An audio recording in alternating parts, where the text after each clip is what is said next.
నాగార్జున యాదవ్ గారు, ఏం జరగబోతోంది? ఈ నెల 29న హైకోర్టులో సాయికృష్ణ కేసు మరోసారి విచారణకు రాబోతోంది. ఆ తల్లి ఏమో కన్నీరు మున్నీరుగా విలపిస్తోంది. కుటుంబ సభ్యుల ఆవేదన మనం చూసాం, వారి ఆందోళన చూసాం, వారి నిరసనలు చూస్తున్నాం, వాళ్ళ రోదనలు వింటున్నాం. పోలీసుల నుంచి ఈ క్షణం వరకు కూడా ఎటువంటి రియాక్షన్ లేదు, సమాధానం లేదు. 29వ తారీఖునైనా సమాధానం వస్తుందా?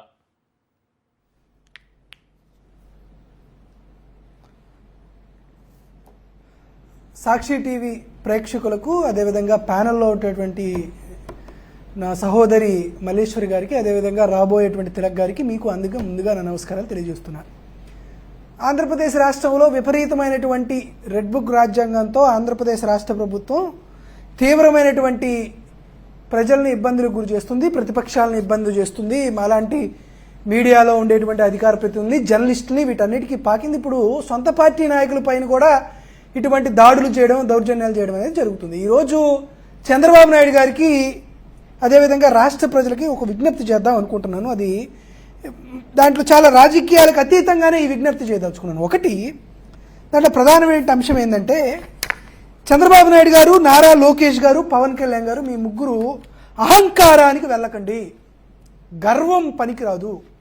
మీలో విపరీతమైనటువంటి అధికార గర్వం, అహంకారం అసలుకి టన్నులు లెక్కన కనపడుతుంది.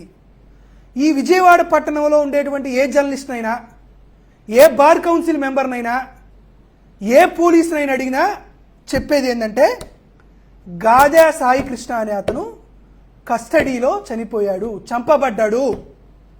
ఇది ఎవరిని అడిగినా అందరూ చెప్పేది, అందరికీ తెలుసు, దాంట్లో డౌట్ ఏం లేదు. అందుకే విపరీతంగా దీని మీద చర్చ జరుగుతున్నాయి, ఆరోపణలు రావడం జరుగుతున్నాయి. మీరు అహంకారానికి పోయి విపరీతమైనటువంటి గర్వాన్ని మీలో ప్రదర్శిస్తూ నేనేం చేసినా కూడా అది జరిగిపోయిద్దని పిచ్చి ప్రేలాపనలు చేయొద్దు, దయచేసి నేను చెబుతున్నా. ఎందుకు చెబుతున్నానంటే, దీనికి మీరు ఈ తప్పు చేసింది ఎవరు? సిఐ నాగరాజ్ అనే అతను తప్పు చేశాడు. తర్వాత తప్పు చేసింది ఎవరు? విజయవాడ సిపిగా ఉన్నటువంటి రాజశేఖర్ బాబు గారు తప్పు చేశారు. నిజానికి రాధాకృష్ణ, ఆ సాయికృష్ణకి, ఆ కస్టోడియల్ డెత్కి మీకు సంబంధం లేదు అని మీరు నిరూపించుకోవాలంటే మీకు రెండే దారులు ఉన్నాయి. మొదటి దారి నెంబర్ 1, 29వ తేదీన సాయికృష్ణ గారిని మీరు హైకోర్టులో గౌరవ న్యాయస్థానం ముందు మీరు ప్రవేశపెట్టండి. ఇది కానీ మీరు చేస్తే వైఎస్ఆర్ కాంగ్రెస్ పార్టీ కూడా నిజానికి స్వాగతిస్తుంది. ఎందుకంటే చనిపోయారు, ఆయన కస్టోడియల్ డెత్ అయ్యారు, అతన్ని శ్మశానంలో కాల్చేసి ఆ బూడిదని కృష్ణా నదిలో నిమజ్జనం చేసేశారు, అంత్యక్రియలు కూడా పోలీసులే చేసేశారు అనేటువంటి ఆరోపణలు, ఉదంతాలు వ్యాప్తి చెందుతున్న సమయంలో మేము నిజంగా కోరుకుంటున్నాం, చంద్రబాబు నాయుడు గారు, పవన్ కళ్యాణ్ గారు, నారా లోకేష్ గారు గాదే సాయికృష్ణ గారిని 29వ తేదీన హైకోర్టులో ప్రవేశపెట్టాలని నేను కోరుకుంటున్నాం సార్. వైఎస్ఆర్ కాంగ్రెస్ పార్టీ కూడా దాంట్లో ఎటువంటి రాజకీయ లాభాపేక్ష మేము చూడట్లేదు, శశభిషాలు లేవు. అతను సాయికృష్ణ గారు బతికుండాలని కోరుకుంటున్నాం మేము. కానీ ఈ విజయవాడలో మీరు ఎవరిని అడిగినా, ఏ పోలీస్ అధికారిని చదివినా, ఏ డాక్టర్కి చెప్పినా, ఏ బార్ కౌన్సిల్ మెంబర్కి చెప్పినా, ఏ అడ్వకేట్ని అడిగినా కానీ వాస్తవం చెబుతారు. కానీ మీరు అహానికి పోయి ఇది చేస్తున్నారు. అది ఒకటి. 2, మీరు ఇమీడియట్గా రాజశేఖర్ బాబు గారి పైన, సిపి రాజశేఖర్ బాబు గారి పైన మీరు హత్య కేసు నమోదు చేసి సిపి రాజశేఖర్ బాబు గారిని అరెస్ట్ చేయండి. రెండో స్టేట్ మీకు అదే, ఇంకా తప్పదు. సిఐ నాగరాజు గారిని అరెస్ట్ చేయండి. ఎవరైతే ఈ సాయికృష్ణ కేసులో ఉన్నారో ఆ పోలీస్ అధికారుల్ని ఇమీడియట్గా అరెస్ట్ చేసి రిమాండ్కి పంపించండి. ఒకవేళ మీరు రిమాండ్కి చేయించలేని పక్షంలో మీరు సిపి రాజశేఖర్ బాబు గారిని, సిఐ నాగరాజు గారిని, సంబంధిత అధికారులను మీరు కాపాడేటువంటి ప్రయత్నం మీరు చేస్తున్నారు అనంటే దీంట్లో మీ పాత్ర ఉందేమో అని ప్రజలు అనుమానించాల్సినటువంటి అవసరం ఉంది. ఇది అందరికీ తెలిసినటువంటి సత్యం, దాంట్లో వేరే డౌట్ ఏం లేదు. ఎవరినడిగినా చెప్తారు అతను కస్టోడియల్ హత్య జరిగింది అని.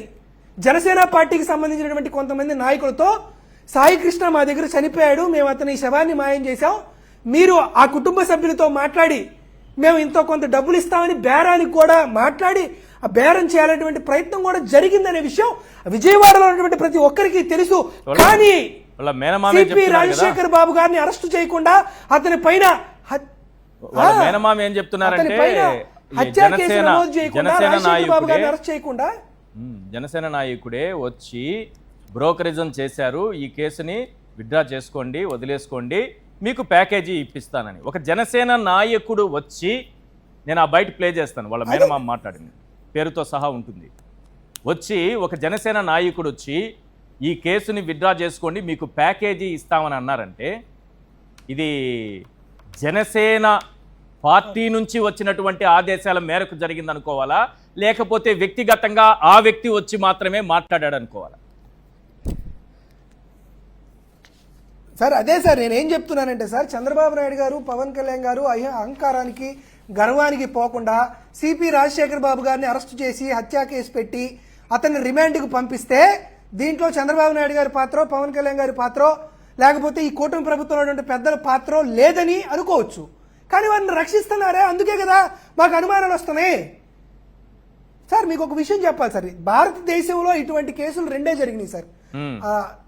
సాయి కృష్ణ కాకుండా ఒకటే జరిగింది. అది ఇప్పుడు 1976లో, అంటే వీళ్ళు తెలుగుదేశం పార్టీ వారికి కూడా చెప్తున్నారు, ఎందుకు ఆహానికి పోతున్నారు నాకు అర్థం కావట్లా. 1976లో పి రాజన్ అని ఒక విద్యార్థి ఉన్నాడు సార్ కేరళలో. ఎమర్జెన్సీ టైంలో ఇతన్ని కోజికోడ్ రీజనల్ ఇంజనీరింగ్ కాలేజ్ నుంచి అప్పుడున్నటువంటి పోలీసులు తీసుకొని వెళ్ళారు, కనిపించలే అతను. అయితే వీళ్ళ తండ్రి కేరళ కోర్టులో సేమ్ ఇక్కడ సాయి కృష్ణ వాళ్ళ అమ్మగారు ఎట్లా వేశారో వాళ్ళ తండ్రి గారు కూడా హెబియస్ కార్పస్ పిటిషన్ వేశారు. సేమ్ తెలుగుదేశం పార్టీ ఏదైతే చెప్తుందో అప్పుడు కేరళ ప్రభుత్వం కూడా అదే చెప్పింది. ఏం చెప్పిందంటే, సార్ రాజన్ గారు అంటే ఏందనుకున్నావు, అతనికి నక్సలైట్లకు సంబంధం ఉంది అని చెప్పారు. నక్సలైట్లకు సంబంధం ఉందా లేదా అని ప్రభుత్వాలు పోలీసులు కాదయ్యా తేల్చాల్సింది, మేము తేల్చాలి, వాళ్ళ సంగతి ఎందుకు తేల్చండి అని అడిగింది కోర్టు. సుప్రీం కోర్టు గారి దాకా వెళ్తే ఆ పి రాజన్ అనేటువంటి ఆ మృతదేహాన్ని నరికి చంపి మృతదేహాన్ని బూడిద చేసి దాంట్లో పంచదార కలిపి ఆ మృతదేహం యొక్క బూడిదని కాకాయం డ్యామ్ లో కలిపేశారు సార్ ఆ పి రాజన్ అనేటువంటి విద్యార్థిని. సార్ ఆశ్చర్యకరంగా సుప్రీంకోర్టు అప్పుడు క్రైమ్ బ్రాంచ్ డిఐజీగా ఉన్నటువంటి లక్ష్మణ్కి యావజ్జీవ కారాగార శిక్ష విధించింది. డిప్యూటీ ఐజీగా ఉన్నటువంటి జయరాం పడిక్కల్ గారిని యావజ్జీవ కారాగార శిక్ష వేసింది. సబ్ ఇన్స్పెక్టర్ గా ఉన్నటువంటి పులికోడన్ నారాయణ్ని యావజ్జీవ కారాగార శిక్ష ఇచ్చింది. దీనికి విట్నెస్ ఎవరో తెలుసా, వీటన్నిటికీ పోలీసులే విట్నెస్. పోలీసులే చెప్పారు వీళ్ళనయా చంపేసేసింది అని. ఆ తరువాత ఈ హత్య జరిగినప్పుడు పి రాజన్ అనే అతను హత్య జరిగినప్పుడు ముఖ్యమంత్రిగా ఉన్న ఆయన ఈ తీర్పు వచ్చే టైంకి ముఖ్యమంత్రి అయ్యాడు. తీర్పు వచ్చిన తర్వాత ప్రజా సంఘాలు ఉద్యమంగా లేవదీస్తే కేరళ ముఖ్యమంత్రిగా ఉన్నటువంటి ఆయన రాజీనామా చేసి ఆయన కూడా రాజకీయాలు వదిలేసినటువంటి వైనం భారతదేశంలో 1976లో జరిగింది.